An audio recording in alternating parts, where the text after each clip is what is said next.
Bienvenue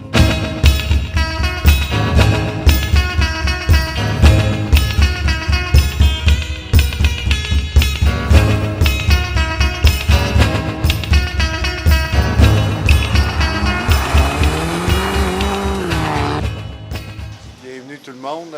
On est avec Nicolas Laverdière et Vincent Trudel au sujet du rallye.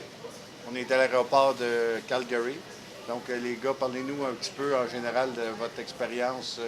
Commencez par Vincent, l'expérience du rallye, prendre l'avion et tout ça. Super plaisant. Écoute, l'expérience de Rocky Mountain, première fois dans l'Ouest, tout court, première fois pour le Rocky Mountain. Ça fait des années qu'on en entend parler, puis c'est vraiment un super beau rallye. L'organisation, ça ressemble un petit peu à ce qu'on connaît déjà. C'était de voir la logistique, le transport de l'équipe, le transport de l'auto, la préparation de tout ça. Très beau trip, puis pas déçu. Toi, Nicolas, au niveau de la réception, là, dans la manière qu'on a été reçus, on était à Invermere, mais exactement, comment ça a été, comment on était perçus les équipes québécoises? C'est sûr que la manière que les gens de l'Ouest nous accueillent, c'est vraiment très chaleureux. Ils étaient vraiment tous contents de nous recevoir. Puis on était deux équipes là-bas québécoises. Puis c'était comme la folie, tout le monde voulait venir. Ah, c'est qui? On veut rencontrer les gens qui viennent du Québec, qui ont traversé le pays pour venir rouler chez nous. Puis tout le monde était très impatient de voir aussi comment est-ce qu'elle allait rivaliser versus notre équipe, puis nous versus eux aussi. Voir la différence de vitesse, voir les préparations, peu importe. Mais vraiment, l'accueil était très chaleureux, puis on a vraiment eu beaucoup de plaisir à rencontrer des nouvelles personnes. Sur la même lancée, vous avez eu beaucoup de questions au sujet des routes, comparaison des routes? Oui, c'est sûr que les équipages de l'Ouest nous ont posé beaucoup de questions par rapport à nos routes versus les leurs. C'était assez drôle de voir les équipages qui venaient après chaque stage. Ah, il y avait ce bout de rough-là, ça ressemble-tu à vos routes chez vous? C'est-tu plus rough, c'est-tu moins rough? Il y avait comme une rivalité de qui a les routes les plus rough. L'Est a définitivement gagné sur la difficulté, pas la difficulté, mais à quel point les routes sont difficiles pour les voitures. Par contre, il y a tout un autre défi pour le route parce que c'est constamment la pédale au fond, dans des températures vraiment très chaudes comme on a eu en fin de semaine. C'est extrêmement dur sur les pneus, sur les voitures, le monde surchauffe facilement, fait extrêmement chaud dans la voiture et ça génère énormément de poussière aussi sur les routes. Toi, Vincent, tu recommanderais-tu quand même aux équipages québécois de le faire une fois, au moins une fois? Absolument. N'importe quand. Les routes sont super le fun, comme Nico a dit. Et les compétiteurs, il y a beaucoup de compétiteurs dans les dernières années qui sont venus dans l'Est, qui sont venus faire nos événements, qui avaient hâte de se comparer avec nous parce que, bon, dans l'Est, c'est nos rallyes locaux, on les connaît plus, donc on est arrivé à les battre. Il y avait hâte de voir ce que ça allait donner ici. C'est toujours plaisant de compétitionner avec ces gens-là parce que c'est du monde vraiment, vraiment trippant, super gentil. Puis le rallye en général là, était vraiment très bien. L'expérience complète, un gros positif, je pense. OK. Vincent, continue avec les résultats qu'on a réussi à faire jusqu'à temps qu'on ait notre événement. Oui, le rallye vient de débuter quand même. Je pense que c'est un style de route qui nous profite quand même assez bien. Beaucoup de rythme. Malgré que c'était la première fois qu'on faisait des notes là-bas, on a réussi à prendre des notes qui étaient solides et qui nous donnaient de la confiance. On n'avait pas un but d'attaquer excessivement fort, mais on avait un but d'avoir un pace qui était le nôtre, de faire notre propre rallye et de voir où on se situait aux autres. Le début du rallye, le samedi matin, c'est une spéciale qu'on fait 3 fois. Ça fait que ça nous permettait d'y aller d'emblée avec un premier temps qu'on ne savait pas où il allait se situer, puis après ça, de s'améliorer par rapport à nous autres-mêmes. C'est ce qu'on a fait. On a fait des temps de 9 minutes 25 pour le premier passage. On s'est amélioré d'une douzaine de secondes pour les passages 2, passage 3. Ça fait que c'était super bien. Ça nous plaçait en tête de la catégorie production 4 roues motrices. Et puis, aux alentours de 6e, 7e overall, à quelques secondes de différence, avec que des voitures open en avant de nous. Ça fait que, non, c'était vraiment très bien à ce moment-là. On est revenu au service. La voiture avait vraiment pas grand-chose. Les pneus Hoosier, super honnêtement, pour une première expérience sur nous sur l'auto. L'usure était bonne, la grippe était bonne. Ça nous a comme enlevé un stress de moins. C'était pas des routes à flat tant que ça, mais juste le fait conduire, avoir des pneus neufs qui étaient de qualité. C'était vraiment super. L'auto était solide, malgré la sortie de route à personnage qui était quand même assez majeure. Le stress qu'on avait avec Nico, c'est qu'on n'avait pas pu tester la voiture énormément. On pensait le faire au shakedown, qui a été annulé finalement. Mais non, ça s'est confirmé dans le premier stage que tout était parfait. Ça s'est reconfirmé au service, tout est encore très très bien. Le quatrième stage, même chose, encore une victoire en production, une dizaine de secondes d'avance de plus sur nos compétiteurs les plus proches. À ce moment-là, après 4 spéciales, on avait peut-être aux alentours d'une 30-40 secondes d'avance sur le deuxième en production, qui est une dizaine de secondes par stage, qui est excellent, là, c'est plus d'une seconde au kilomètre à toutes les fois. Puis, on avait un très très bon début de spécial dans la 5e spéciale, qui était la fin, la même fin que les 3 premières spéciales, qui était donc un bout qu'on connaissait très bien. Mais malheureusement, ben là, ça s'est soldé par une sortie de route. Bon, avant de parler de la sortie de route, tu parlais des voitures production. Il y en avait combien déjà de voitures inscrites? 9, si je ne me trompe pas, voitures de notre C'est classe. ça. C'était vraiment très plaisant de voir autant de voitures production. Dans l'Est, on est 2 peut-être, à 2-3, qui sont là. Par contre, là-bas, ils ont une grosse plage, un gros bassin de voitures 4 motrices production qui compétitionnent régulièrement dans les événements. C'était vraiment le fun de voir que c'est pas une classe qui est morte au Canada. Chez nous, elle a l'air plus morte, mais là-bas, c'est très vivant. Puis en fait, la plupart des compétiteurs roulent en classe production 4 motrices. Fait que c'était vraiment le fun de comparer avec d'autres voitures puis de s'amuser avec des gens qui étaient dans le même groupe que nous. C'est bon. Et au niveau de la préparation mécanique, OK, Vincent a parlé de suite aux réparations, mais au niveau de l'altitude en particulier, c'est quoi les effets? Il n'avait-tu tant que ça, des effets sur l'auto? Voiture turbo, on s'entend, là, peut-être? Explique-nous un peu. Ben, pour l'effet sur les voitures, il n'y avait pas tant d'effets parce que les stages qu'on faisait, oui, on avait une certaine altitude, on était autour de 1200 mètres d'altitude. Par contre, on restait 1000-1300 mètres. On n'avait pas de grosses fluctuations d'altitude dans les stages. Fait que l'auto restait constante. C'est sûr qu'il y avait une certaine perte de puissance. Le boost était moins haut. On perdait à peu près 2 PSI de boost sur la voiture. Fait qu'une petite adaptation au début. Aussi, avec le nouveau règlement de la classe production, on n'a plus le droit d'utiliser l'anti-lag. Fait qu'on a roulé sans anti-lag. Puis il fallait aussi réadapter. Par contre, l'expérience de 2 roues motrices avec le Honda où on utilisait le VTEC, c'était un peu la même chose. Il faut savoir rester dans la plage de performance de la voiture. Donc, retourner sur l'accélérateur plus vite, plus faire de pied gauche pour placer la voiture en courbe, plus longtemps pour pouvoir garder l'accélérateur un peu enfoncé pour générer un peu de surcompression au moteur. Là. Okay. Par contre, l'adaptation, premier stage, on s'est habitué, on s'est placé. Ça n'a pas trop paru. On a pu continuer sans problème. Là. Notre expérience de roue motrice a fait un gros jeu là-dedans. OK, maintenant, Nicolas, parle-nous donc plus précisément qu'est-ce qui s'est passé pour la sortie de route. Bien, pour commencer, là, les routes là-bas, ça faisait 3 semaines qu'il n'y avait pas plu. Fait que le matin, il y a eu une bonne rosée. Ça avait fait un peu d'humidité sur les chemins. Mais après le premier passage, on s'est mis à avoir beaucoup de problèmes de poussière dans la voiture. Assez que le stage faisait juste 14 km. Ben juste, faisait 14 km, ce qui n'est pas excessivement long, mais on accumulait un énorme nuage de poussière dans la voiture. Puis c'était vraiment difficile de respirer et de se concentrer avec tout ça. Ça n'a pas engendré de problème au début. Par contre, au service, c'était ça notre plus gros problème, c'était de trouver où est-ce que la poussière rentre dans l'auto, puis comment est-ce qu'on peut la gérer. Fait qu'on a essayé de mettre des tapes partout ce qu'on pouvait, essayer de bloquer, grossir les caoutchoucs de porte, différentes affaires, puis pour pouvoir améliorer ça. Suite à ça, ben, la poussière étant un problème, ça a juste continué d'empirer dans toute la journée.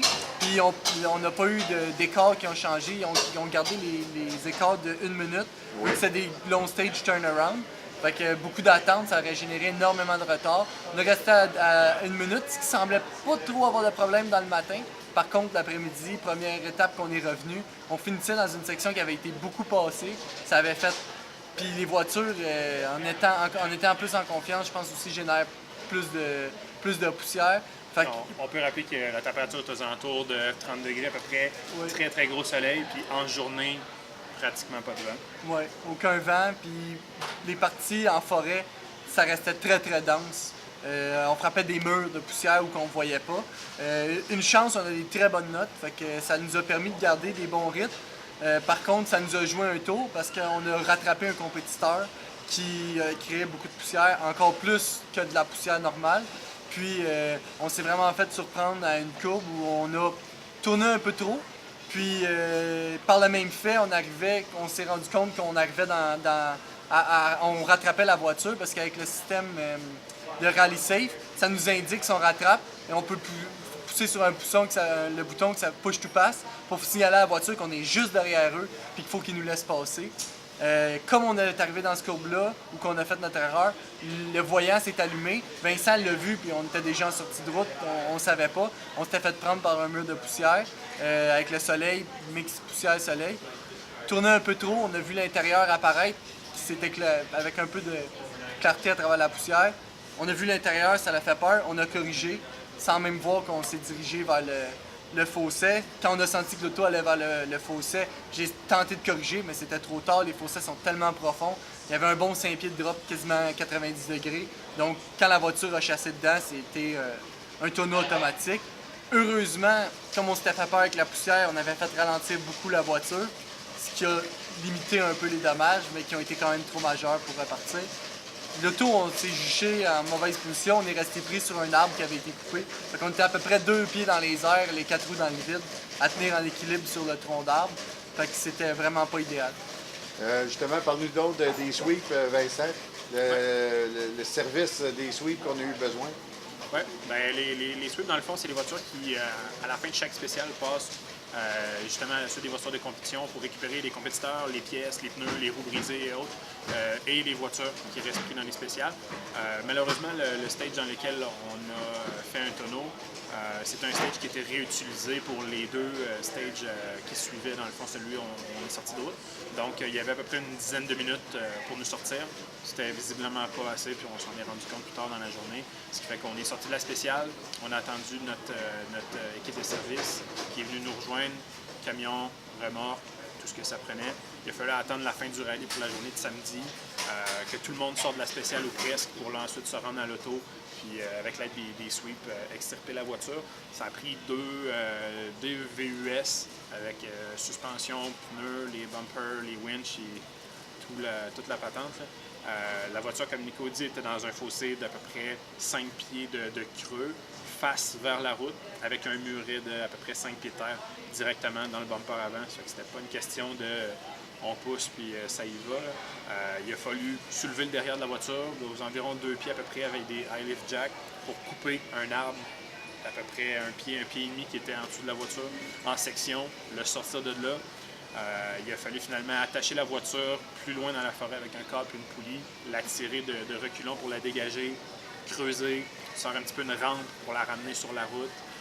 Au final, là, ça a pris les sweeps avec 2 camions, 2 winches attachés à l'auto avec 2 endroits différents, puis en tirant chacun un autre, en levant, on a réussi à extirper la voiture. Je pense que le processus a pris entre 2 et 3 heures à peu près. Bon 3 heures.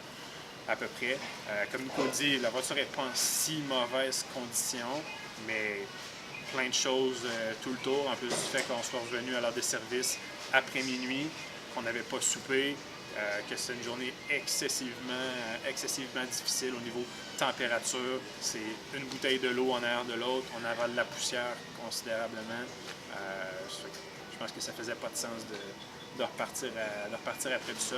Une chance qu'on avait les sweeps, ça a pris les chainsaws, couper les arbres, l'outillage qu'il y avait, la lumière en fin de journée. Heureusement, il fait lumière, il fait soleil tard quand même ici, là, beaucoup plus qu'au Québec.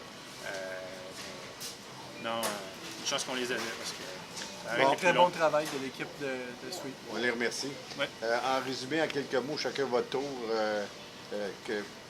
c'est quoi vous avez aimé du rallye, là, en quelques mots, là, votre coup de cœur, tiens, juste un coup de cœur chacun.